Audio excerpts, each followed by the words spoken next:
Destination Medicine is a collaborative initiative of regional training hubs.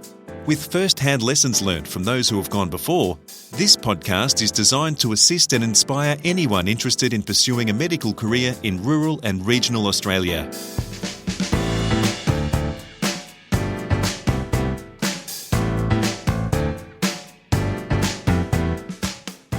Welcome to Destination Medicine. I'm Peter Letts. Associate Professor Deb Wilson grew up on a remote farm near Three Springs, WA, one of 5 daughters and from a lineage of women who broke educational barriers. Her mum trained in physio, her great-aunt was among the first women at the University of Queensland. While medicine was always the goal, it took a second attempt and a year of studying commerce before Deb won a spot at UWA. What's even more interesting is her flat-out aversion to anaesthetics until a pivotal rotation during her training and the specialty became her calling. Today, she lives in northwest Tasmania, which Deb describes as the most beautiful part of the world, balancing clinical work, leadership, mentorship and advocacy. Nicole Goodman asked Deb about her early life and how a young girl from a faraway farm found her way to medicine.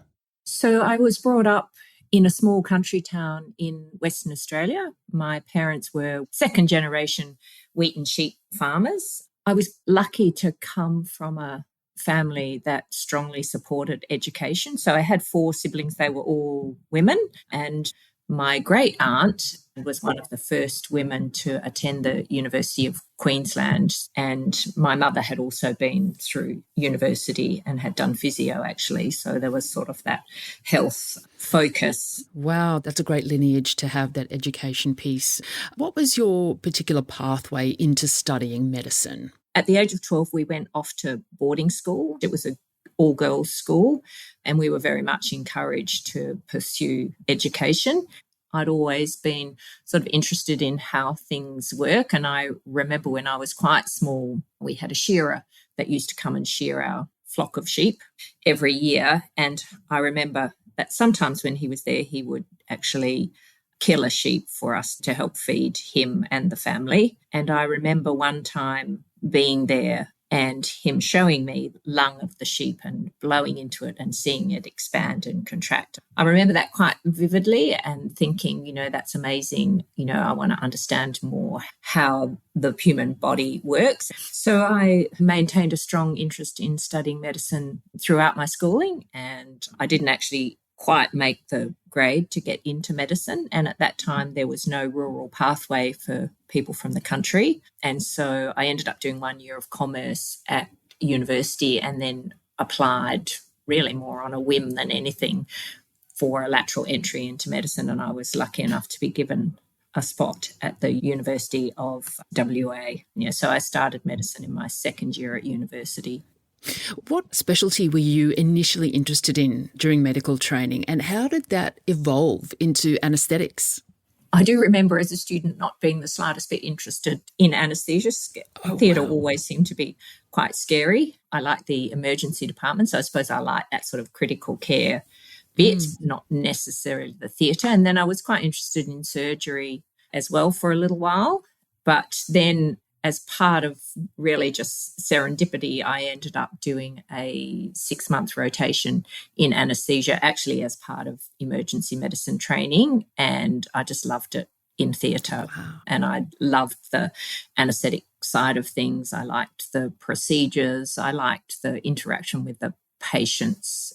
And once you knew what you were doing, it actually wasn't such a scary place. And I also think that speaks to the need for doctors in training to do their rotations, to get an experience across all areas of medicine. Deb, tell us a little bit about your postgraduate training pathway and your fellowship overseas. What was that like? So I did my anaesthetic training in Western Australia. So it was a training program where you rotate through most of the big hospitals in Western Australia. We're lucky enough to do 6 months of paediatrics and 6 months of obstetrics during our training, which has been invaluable in my career in the country. And then in our final year of training, we do a year called a professional fellowship.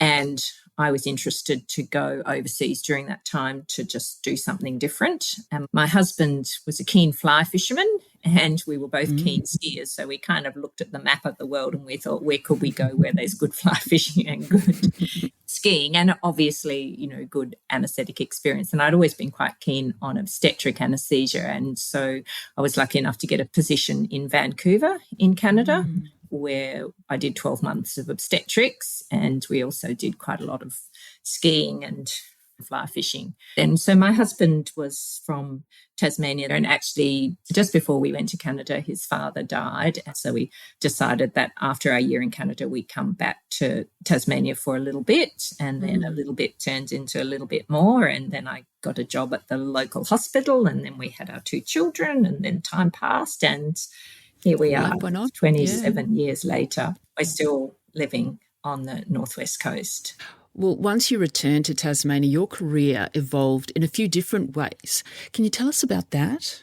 When I first returned, I concentrated mostly on clinical medicine, and then I was lucky enough to be able to be involved with the University of Tasmania, initially as a senior lecturer, and then eventually as a co-director of the Rural Clinical School.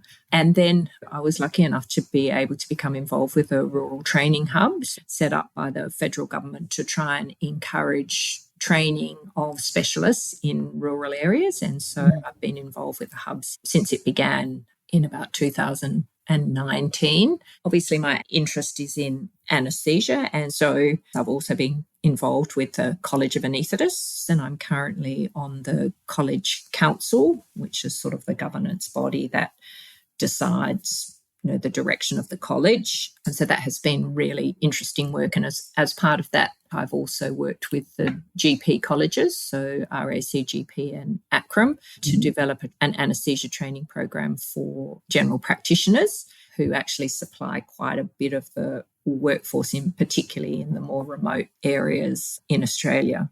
And then I've also been involved with governance in the health service, particularly when I was at the university. And so I was involved with the Tasmanian Governing Council, firstly in the northwest and then for the whole of Tasmania, which was fascinating to see how bureaucratic decisions are made and the impacts that they have then in the clinical workplace. Deb, what was it that motivated you during training to keep going? Because these are not easy years, right? And what are the lessons there, do you think, for people to create a thriving rural medical career?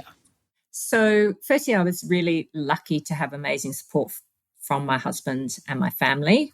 They were always very understanding and encouraged me to do what I wanted to do. So that was important. I think being able to maintain a work-life balance. So I'm a keen outdoor person. I've done lots of, walking, swimming, going to the beach, windsurfing, skiing, etc.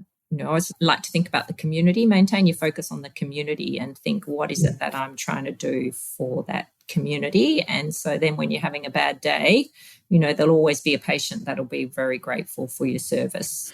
What about mentorship, Deb? Have you had mentors throughout your career, and how do you think it's helped you and influenced your leadership and mentoring of others? Yes, having mentors is very important. And then you have a whole lot of different sort of mentors along the way, depending on what you're doing, and particularly into leadership. I mean, leadership can be very, very lonely at the time. It is good then, I've found, to have sort of peer leaders to give you advice and to help with some of the sort of difficult decisions that come with leadership, and just to have someone that you can talk to. And then, I have then tried to mentor leaders that come after me, because I think, the sign of a good leader is the number of leaders that you leave behind.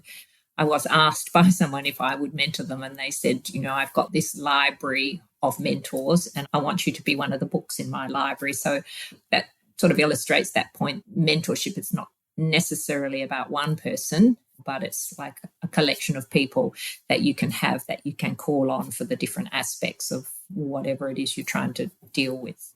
Can you talk a bit about some of the challenges of working regionally? The first challenge is to try and actually get your training in a rural area, which is tricky. There is sort of generally a perception that, in some way working in the country is lesser than working in the metropolitan area, that sort of perception, which is absolutely not true. in most rural, or certainly in anaesthesia, you need to be a bit of a jack of all trades. So you really need to be a generalist. You need to be able to anaesthetise a small child and a very elderly person and the sick people and the well people. And there's a much more diverse practice requirement in the country. You really have to be truly a generalist, and there are many challenges, and it's not always easy. Well, on the flip side to that then, what's been the most rewarding thing for you about having a regional medical career? Oh, that's a difficult question, Nicole, because there are so many. I think probably training that next generation of students and seeing them develop, and particularly those that have a career in anaesthesia, has been rewarding. My role with the College of Anaesthetists, that has been really rewarding, and I feel like, the colleges are really getting the message that rural workforce is important, and they are beginning to introduce the changes that will be necessary to train that next generation of rural workforce. So that's been very rewarding. And then I guess fundamentally that service to the community. I love the patients, one-on-one interaction with the patient in a very vulnerable position before they have their surgery. Some of them have had or are having life-changing procedures, or they've been involved in trauma or whatever. So to be able to make them feel safe before you put them off to sleep, and to be able to be there when they wake up, to make them comfortable and to give them a good experience in that perioperative period, has also been very rewarding. Deb, through all of your experiences, you've actually developed a strong philosophy on advocacy. What are some of your views on advocacy? Over my career, I have tried to advocate for my community, and I've increasingly realised that to really make a difference, the closer you are to where the decisions are being made, the more likely your advocacy is to work. And so I've tried to always have that philosophy that if there's something that you see that's not right, then, you need to put your hand up and you need to try and do something about that.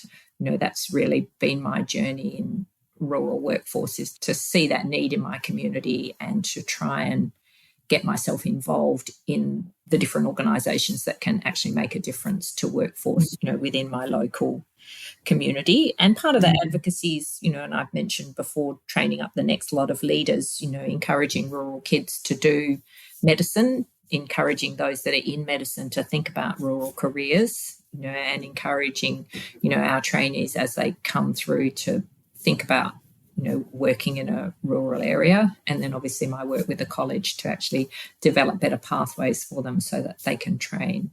When you look back at your rural career so far, what are your key reflections? What do you take away when you consider everything that you've done? I just feel like I have been so lucky with the opportunities that I've had. I'm lucky to be able to provide service to the community, to be able to influence that next generation of rural workforce and rural training. And I guess, I've been lucky enough to live in a beautiful part of a beautiful country.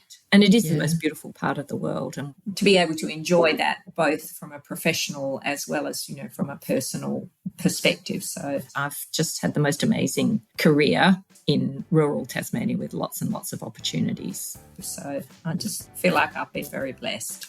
Associate Professor Deb Wilson, University of Tasmania and Northwest Regional Hospital, Burnie, Tasmania. This is Destination Medicine. Thanks for listening.